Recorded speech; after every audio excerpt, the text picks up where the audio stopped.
Y'all, something happened that sent shockwaves through the gospel world, and you won't believe who was at the center of it. Leandria Johnson, the same woman who once made the judges cry on Sunday Best, ended up in a situation so confusing, so heartbreaking, it had everyone asking what went wrong. She wasn't on a stage, she wasn't at a church concert, and she definitely wasn't in a comeback moment. No, she was standing in what looked like a living room or private studio, with a mic in one hand and tears in her eyes. But that wasn't even the craziest part. Standing next to her was none other than Bishop Q. Caldwell, the man the internet knows for turning sermons into circus acts. And this is where it gets interesting. At first glance, the video looked like two gospel voices joining in worship. But as it spread across TikTok and Instagram, people noticed something disturbing. Leandria wasn't singing with joy. She looked lost. Her words were slurred, her steps unsteady, and her voice, though still powerful, cracked with pain. And yet, the cameras kept rolling. Bishop Q was smiling, encouraging her, hyping her up like this was entertainment. People online weren't inspired, they were shocked. Fans, pastors, bloggers, they all started saying the same thing. This wasn't ministry, this felt like exploitation. And let me tell you, it only got messier from there. To understand how this moment spiraled into such chaos, you have to know where Leandria came from. This wasn't just a singer who messed up. This was a woman who fought through addiction, trauma, judgment, and rejection in public. Back in 2010, when she walked onto the Sunday Best stage in flip-flops, nobody expected what came out of her mouth. That voice? It shook the gospel industry. She didn't look polished, she looked real, and people fell in love with her because she didn't hide her pain. But behind that strong voice was someone who had already seen too much. Fame didn't save her, it crushed her. She had battles with alcohol, she was judged for cursing and dressing differently, and she never pretended to be holy when she was hurting. But here is the shocking part. Instead of lifting her up, the church started turning its back. In 2018, she reached her breaking point. In a Facebook Live video that went viral, Leandria called out the gospel industry, accusing pastors of hypocrisy and churches of focusing more on money than ministry. She was tired of performing while broken. That rant almost destroyed her career. Concerts got canceled, gospel insiders distanced themselves, and yet her fans still stood by her. Why? Because she was saying what so many others felt, but were too afraid to say. She became a voice for the unheard, the judged, the ones who sat in the pews with hidden pain. And just when it seemed like she was slowly healing, this new video with Bishop Caldwell popped up and shook everything again. The craziest part was that it didn't look like a leaked moment. The lighting was set up, the camera angle was clean. This was no accident. It was produced. And who posted it? Bishop Q. Caldwell himself. He even captioned it, "When two anointed folks come together, deliverance happens. Don't judge what you don't understand." But fans weren't buying it.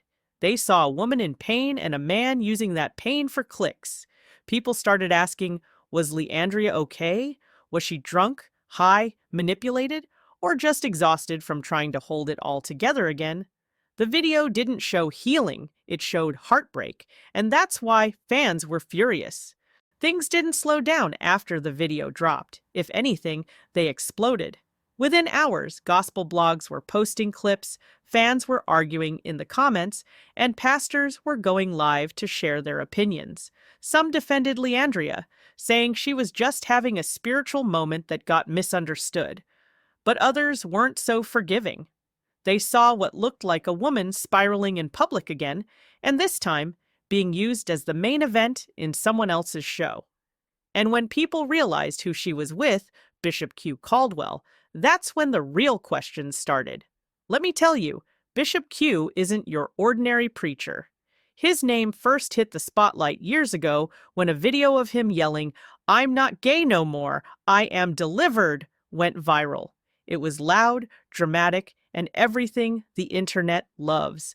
That one moment turned him into a celebrity overnight. After that, he leaned into the fame hard. Tight suits, loud statements, merch, podcast appearances, you name it. He built a whole image off being the realest preacher alive. But what makes this story different is that behind that image was a history of clout chasing, conflict, and controversy.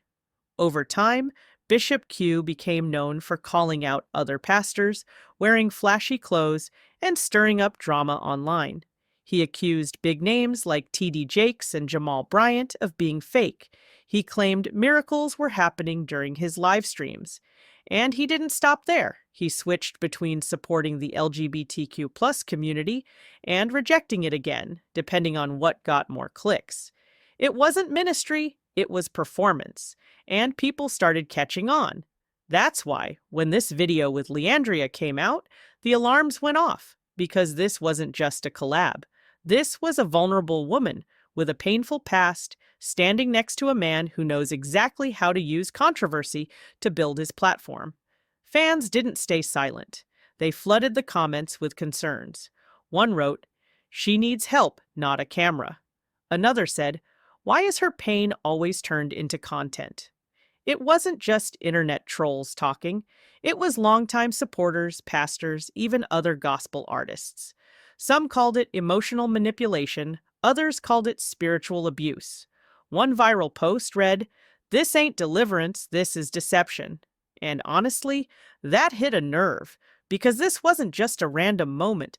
Leandria has a pattern, and not because she's weak, but because she's human. She's had relapses before.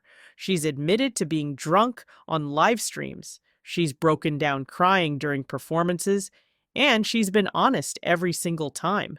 But instead of getting rest, she kept getting booked. Instead of rehab, she got rejection. Instead of a safe space, she got social media cameras. And Bishop Caldwell knew all that. He knew her past. He knew her struggles. So people are asking, why was she filmed? Why was it posted? Was this about healing or headlines? That's the question tearing the gospel community apart. And sadly, it's not the first time someone's pain got turned into praise for profit. Destiny took an unexpected turn for Leandria, and not in the way anyone expected. As the video continued to make rounds, something deeper started rising to the surface, something uglier than the clip itself. People began to realize this wasn't just about Leandria and Bishop Q. Caldwell. No, this was about a dangerous pattern, one that's been happening in the gospel industry for years, and now it was finally being exposed. The church, especially the Black church, had a serious problem with how it treated the broken. And Leandria's latest breakdown wasn't just a scandal, it was a symptom. For years, Leandria had cried out for help, not just with her voice, but with her actions. She admitted to feeling rejected, isolated, and burned out by the very system that once praised her. She spoke about alcoholism, depression, suicidal thoughts, even the desire to walk away from gospel music forever. But each time she showed pain, instead of receiving protection, she became a viral moment. Every breakdown turned into a trending clip. Every relapse turned into entertainment. And fans started asking the hard questions. Why does this keep happening? Who's watching out for her? And more importantly, who's protecting women like her in ministry? This is where it got even more painful, because when you looked closer, you saw a pattern of gifted women being used up and thrown away, women with powerful anointing and deep struggles, women who were celebrated on stage but abandoned behind the scenes. And somehow, their suffering always found its way into the public eye, filmed, shared, and dissected like episodes of reality TV. Gospel music had become a platform for performance, not healing. And the church? It had become more concerned with covering image than uncovering the truth. Fans remembered her tearful live video from years ago, the one where she said, "Y'all don't want real, y'all want perfect, and I ain't never been perfect." That quote started surfacing again as people looked at the new footage, because this wasn't just a woman singing. This was a woman screaming for someone to hear her. And yet, there she was again, emotional, disoriented, being recorded by a man known more for internet drama than actual ministry. And what did the gospel community do? Many stayed silent. Big names stayed out of it. Record labels avoided comment. Pastors looked the other way. Let me tell you, this is where it gets interesting. Because instead of silence, the public started speaking. Hashtags like Wash, Pray for Leandria, and Protect Black Women in Ministry began to trend. Fans weren't just sad, they were angry. They felt betrayed by an industry that claimed to be about love and grace, yet kept allowing this kind of spiritual exploitation to happen again and again. One pastor posted, "We should be laying hands to heal, not filming for views." Another wrote, "This isn't about gospel anymore. This is about power, control, and profit." So the question became, was Leandria's pain ever treated seriously? Or was it always just a brand? Because if we're being honest, her story isn't rare. It's just visible, and that's what made it so powerful and so heartbreaking. She wasn't asking for pity, she was asking for space to heal. But the moment she slipped, someone was ready with a camera. And that's the truth so many people didn't want to face. As the dust began to settle and the video's views continued climbing, the deeper truth became impossible to ignore. This wasn't just a moment gone wrong. This was the reflection of a broken system, one where vulnerability was punished, healing was ignored, and the pain of gospel artists like Leandria Johnson became part of the content machine. And now, the people watching weren't just fans anymore. They were witnesses to a system that cheered for gifted singers on Sunday, but stayed silent when those same singers cried for help on Monday. Leandria didn't choose this spotlight, it was forced on her. From the second she stepped onto that Sunday best stage with nothing but flip-flops and faith, the world expected her to be perfect. But she never claimed perfection. She told the truth, again and again. She confessed her struggles, she admitted her flaws, and instead of being covered, she was exposed. Her transparency should have earned her grace. Instead, it made her an easy target. Because in the church, too often, the gifted are unguarded and the broken are unheard. And this is the part that hurt the most. When the video with Bishop Q. Caldwell went viral, it should have triggered concern, but instead it triggered debate. People argued over whether it was worship or a cry for help. They fought over whether she was drunk or just full of the Spirit. But very few asked the real question. Was she okay? Because it wasn't just about what she said or how she sang. It was about the look in her eyes, that deep sadness that no vocal run could cover up. Meanwhile, Bishop Caldwell doubled down. He went live, clapped back at critics, and brushed off the backlash.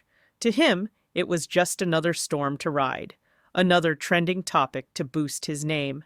And sadly, that's exactly what's wrong. We've entered a culture where clout outweighs compassion and where the views matter more than the vessel. What makes this story different is not just the scandal, it's the silence that followed. The silence of leaders, the silence of industry voices, the silence of those who should have stood up for Leandria but didn't. As fans continued to flood her comments with love and concern, one message stood out: you owe nobody your breakdown. You owe nobody your trauma. Heal for you, not for them. And maybe that's what Leandria needed most. Not applause, not pity, but permission. Permission to step away, to rest, to recover, to reclaim her peace without pressure. Because at the end of the day, this story wasn't just about one woman, it was about the many others just like her, gifted, hurting, and overlooked. The ones who are anointed but tired, chosen but wounded, used but never truly seen, the ones who need covering, not clout, love, not likes. And now the church must face its own reflection. Will it keep demanding perfection while ignoring pain? Will it keep filming breakdowns and calling it deliverance? Or will it finally create space for the broken to breathe? Because if not, it won't just lose singers like Leandria Johnson, it'll lose its soul.